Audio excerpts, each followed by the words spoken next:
Welcome to our channel. Today we how to update Discord app and streaming permissions, beginner guide step by step clearly.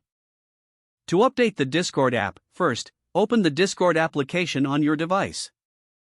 If you are using a Windows or Mac computer, the app will typically check for updates automatically. To manually check for updates, click on the Discord logo in the top left corner.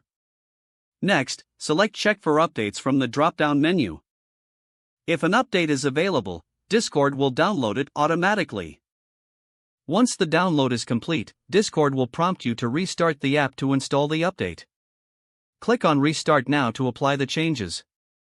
If you're using a mobile device, open your App Store. For Android, go to the Google Play Store. For iOS, head to the Apple App Store. Search for Discord in the App Store. If an update is available, tap the Update button. After the update is complete, open the Discord app. Now let's update your streaming permissions.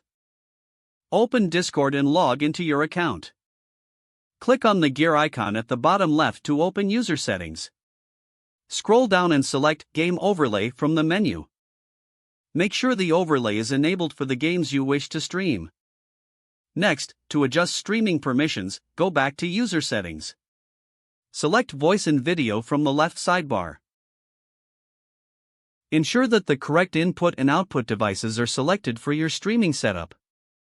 Now, go to the Activity Privacy section. Here, you can manage who can see your activity status while streaming. Finally, if you want to allow specific apps for streaming, go to Registered Games under User Settings. Add any games that you want to stream to ensure proper permissions. Your Discord app is now updated, and your streaming permissions are set. If the page does not load, refresh the browser or try again in a private or incognito window. Make sure you are using the correct email address, then retype it carefully to avoid small typos. Don't forget to like this video and subscribe to our channel for more step-by-step tech guides.